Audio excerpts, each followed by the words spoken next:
तर हॅलो मित्रांनो, कशा आहात? तुमचं स्वागत आहे माझ्या एका नवीन मिनी ब्लॉगमध्ये. आणि आज आपला हा पहिलाच ब्लॉग आहे आणि आज आपण जाणार आहोत शिंगणापूरला.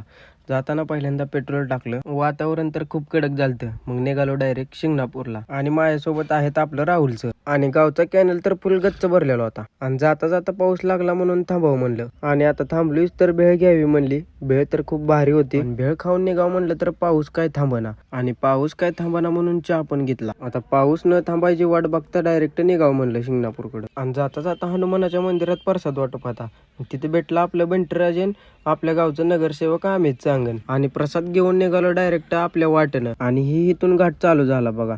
आणि वर आल्या ही घाटाचा व्ह्यू. आणि इथं टाइम वेस्ट न करता निघावं म्हणलं डायरेक्ट मंदिराकडे. आणि मंदिराकडे जाताना तुम्हाला ही कमान लागेल बघा. आणि थोडं पुढे गेल्यावर तुम्हाला लांबनच मंदिर दिसेल. आणि आता गेलो डायरेक्ट मंदिरात. मंदिरात तर खूप गर्दी होती. आणि आता इकडे तिकडे वेळ न घालवता म्हणलं जावं डायरेक्ट दर्शनाला. दर्शन तर डायरेक्ट आपण VIP केलं. आणि दर्शन झाल्यावर डायरेक्ट निघालो घराकडं. तर आजचा हा मिनी ब्लॉग तुम्हाला कसा वाटला कमेंट करून नक्की सांगा. भेटूया अशा नवीन एका पुढच्या ब्लॉगमध्ये. Bye bye.